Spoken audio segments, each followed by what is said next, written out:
Нэгдүгээр дэвтэр 6 дугаар бүлэг Чинван ханд доржийн айлчлал.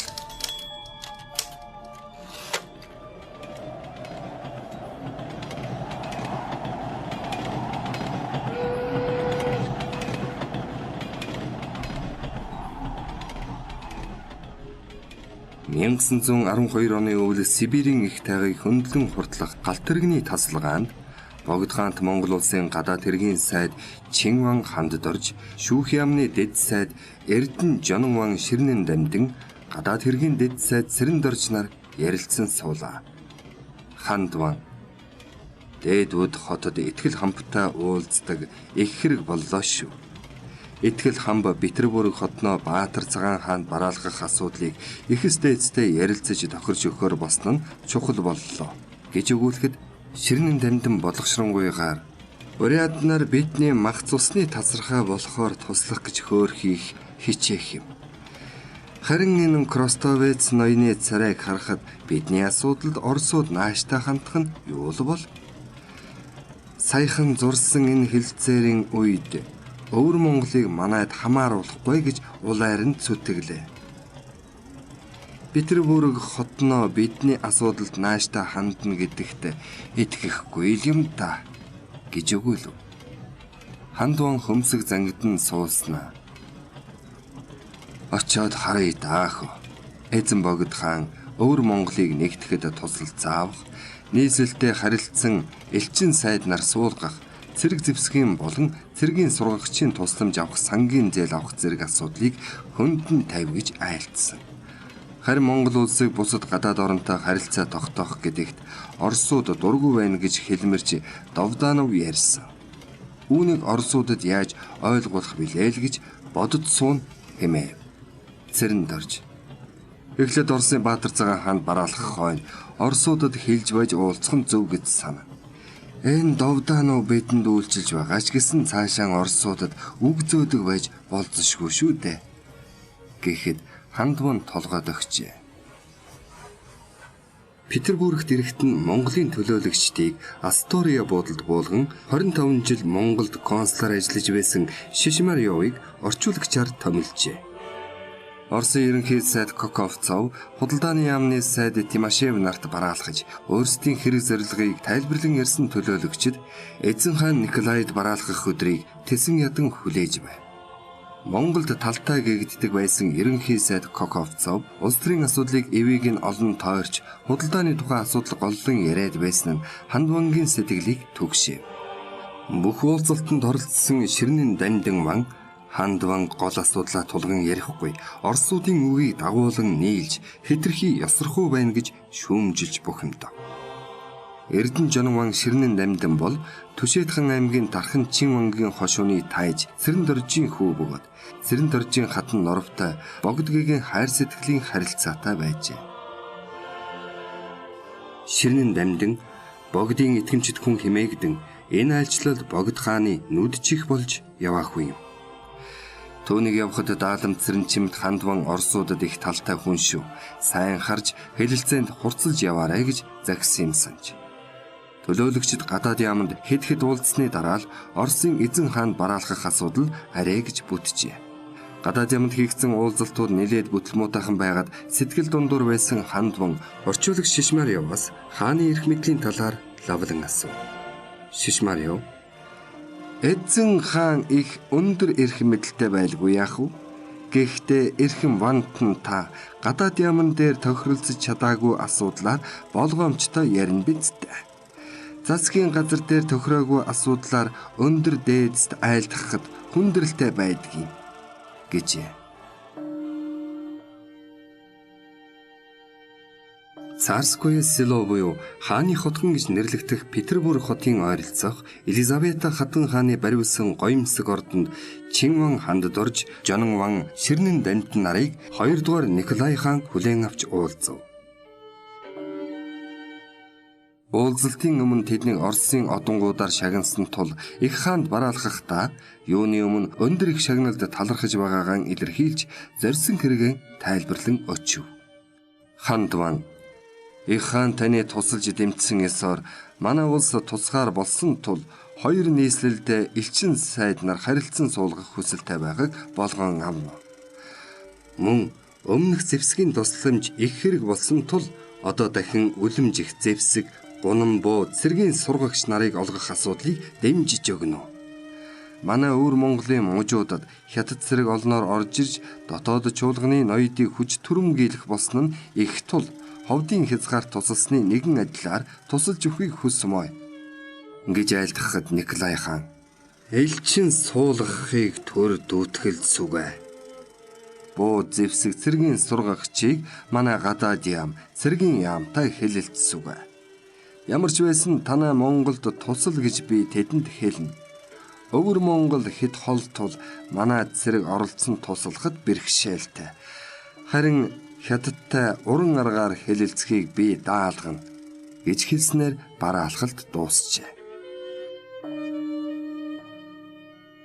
Хандван тэргүүтээ төлөөлөгчдийг Петербург хотноо байх үед Японд айлчлахаар явсан даалам цэрэн чимэд хорчин хошууны Бинтвон гончигсрын нарыг хайлаараас цааш явуулахыг зөвшөөрсөнгүй гэх мэдээ.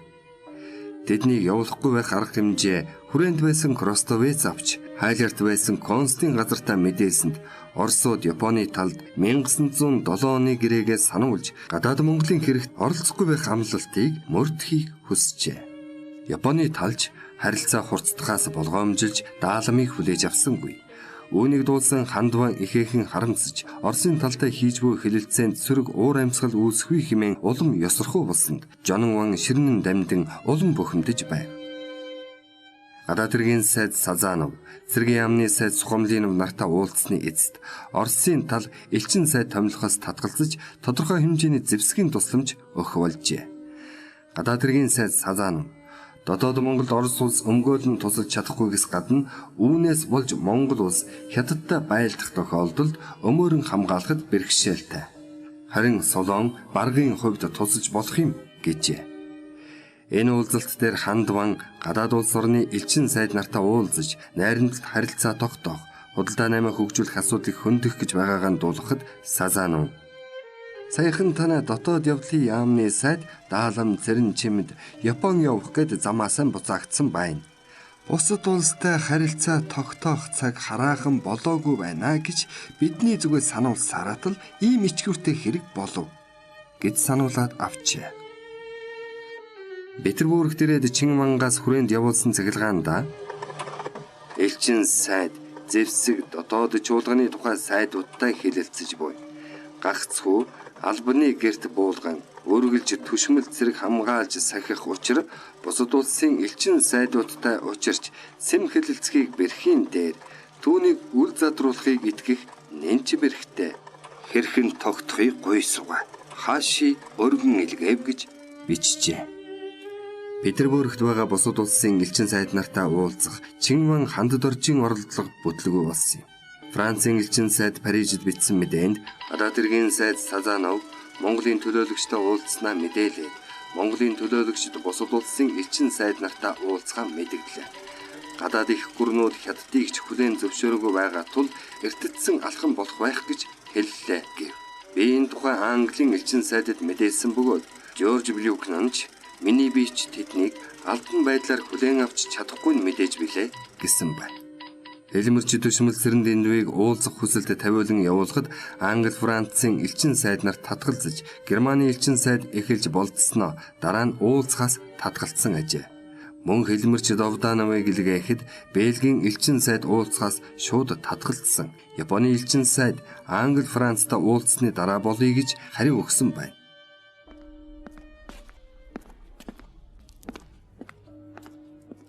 Буудлын өрөөнд бодлогоширт суусан Хандван дээр орж ирэн цай ууж суусан шишмар юу? Эрхэм Вантан Герман улс Орос улсын хооронд харилцаа их тааруухан байгаа.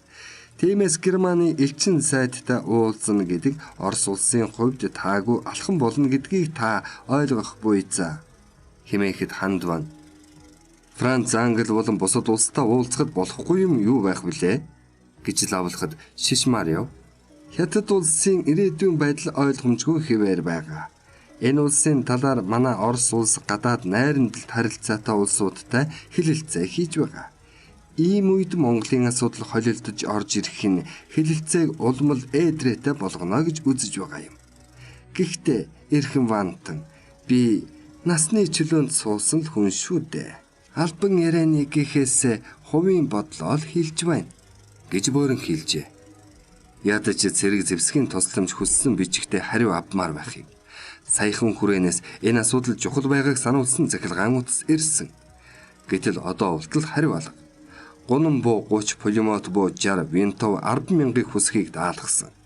Энэ талаар бидний илгээс нь нот бичигт хариу алга гэж Хандван бүхэн дунгуй өгөөлөхөд шишмаар яв. Зэвсгийн тусламж өгөхөр болж байгааг гин харин хүссэн хэмжээнд байж чадахгүй л болов уу? Шинэ байгуулагдаж буй Монголын цэргийг сайн сургах хэрэгтэй гэж үздэсгэж байна. Хүрээнээс Монголын засгийн газар өвөр Монгол цэрэг оруулж буй тухай мэдээ ирсэн гин. Одоогоор өвөр Монголоос болж Хятадтай зэвсэгт мөргөлдөөнд ороход Орос улс бэлэн бус байна. Харин баргад бол туслах санаатай гэхэд Хандван баргыг онцгойлдог нь ямар учиртай юм гэж лавлаа. Бараг хөлбөмбөрийн нутгаар дорнод Хятадын төмөр зам дайран өнгөрдөг. Иймээс төмөр замын аюулгүй байдлыг сахих үүднээс баргыг онцолж байгаа юм билээ гэжээ.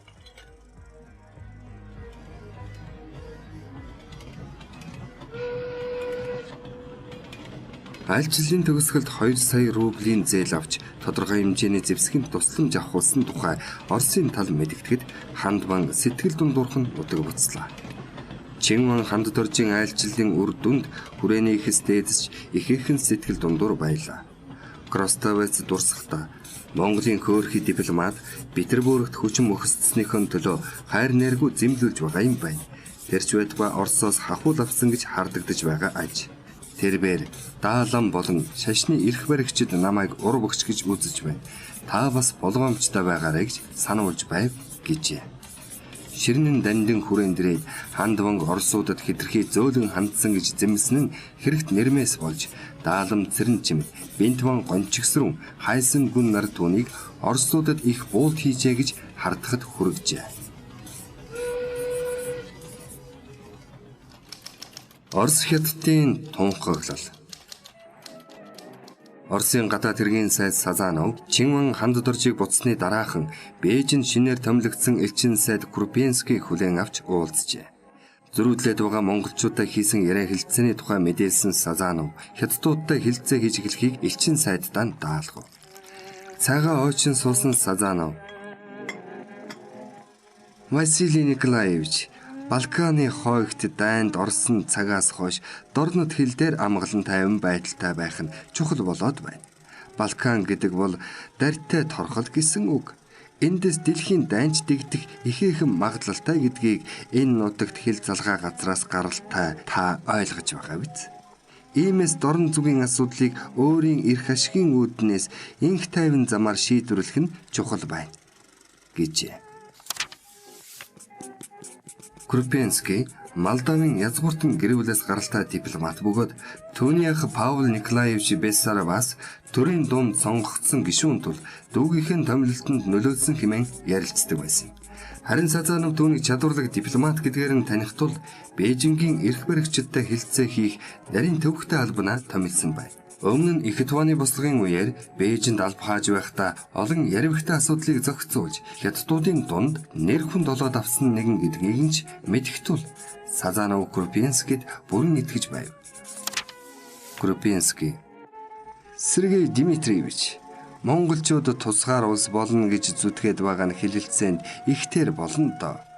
Кростовецоос ирсэн мэдээг харахад хүрээний засгийн газар өвөр Монголд цэрэг оруулж байгааг нь айрам гэж байхгүй улс дайнд орно гэж инээдэмтэй л хэрэг. Гэхдээ өвөр монголчууд дэмжиж явчихвал байдал хүндрэн шүү.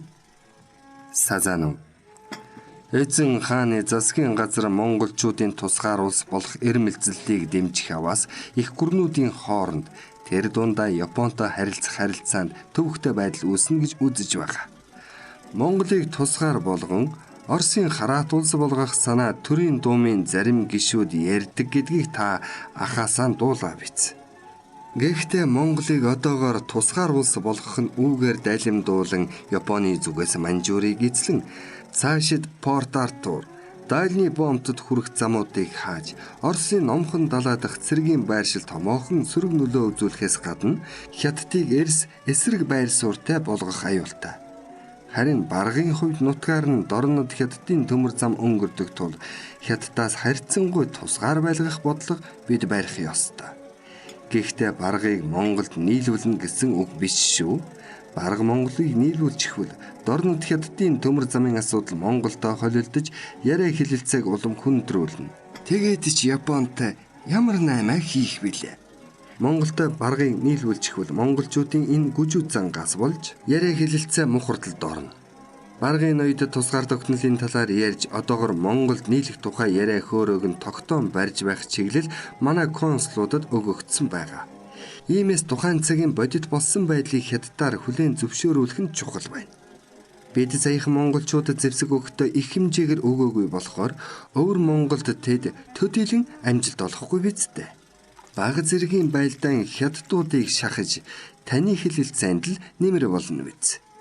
Гол нь Орос Монголын гэрээнийн үндсэн заалтуудыг Хятадын талаар хүлээн зөвшөөрүүлэх хэрэгтэй байгаа юм.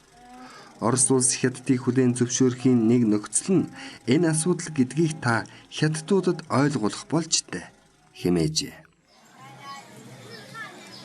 Удалгүй Бээжинд ирсэн Крупенский Хятадын гадаад хэргийн сайд Сумбаоцид бараалхаж Хятадтай дипломат харилцаа тогтоох нөхцөл болцлын талаар ярилцав.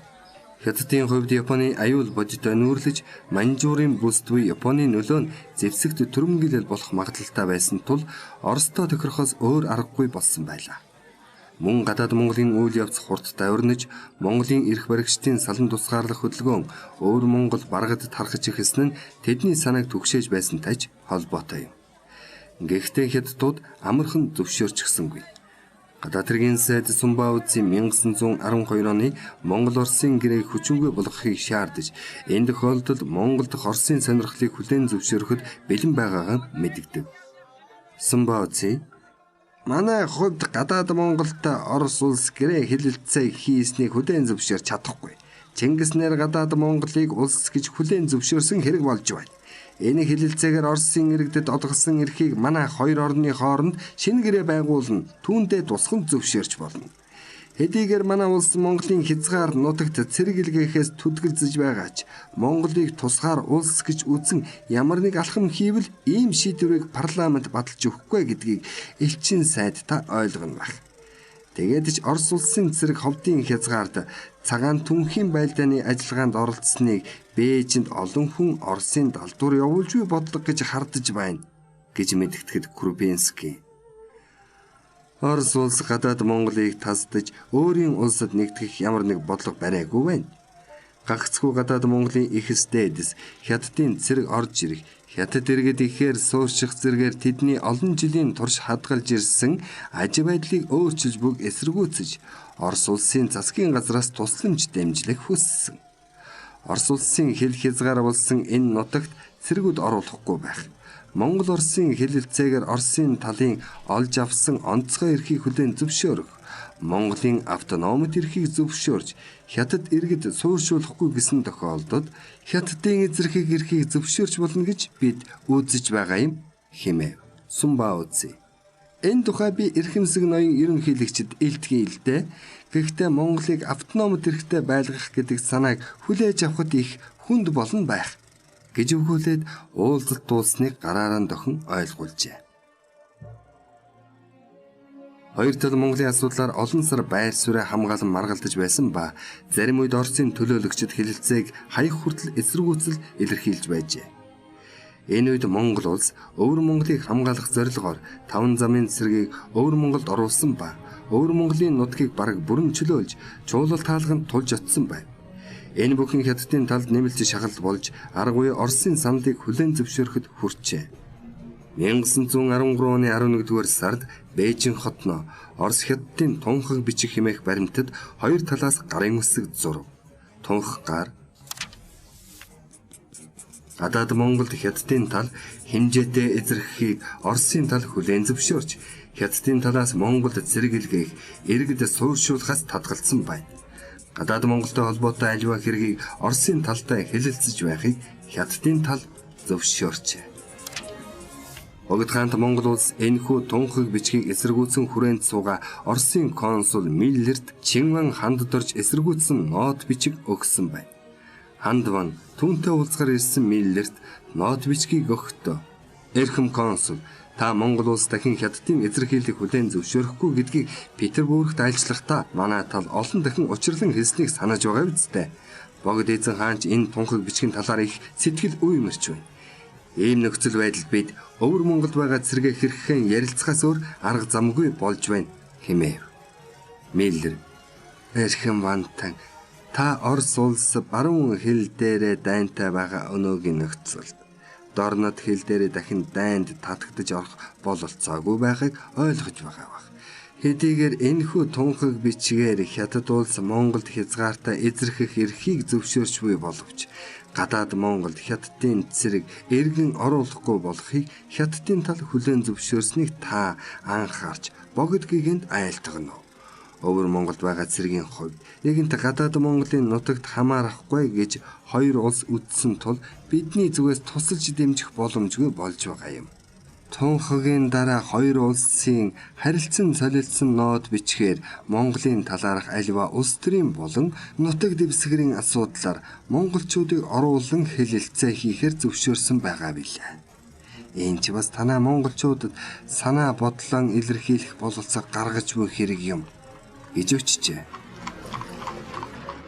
Богд хаант Монгол улсаас Петербургт суугаа Хятад, Англи, Америк, Япон, Турк зэрэг улсын элчин сайдын яамдад нот бичиг илгээв.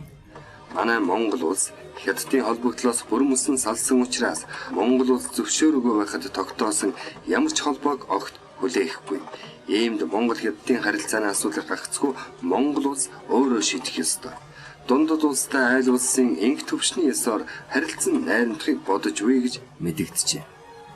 Богд хаант Монгол улсын тусгаар тогтнолыг хүлээн зөвшөөрүүлэхээс гадна Монгол овг аймагуудыг нэгтгсэн нэгэн улс байгуулах зорилго тавьж байсан билээ. Иймээс энэ үеийн харилцаанд бараг өвөр Монгол, Туваа, Урайхан асуудлыг тусгайлан авч үзэхээс өөр аргагүй юм.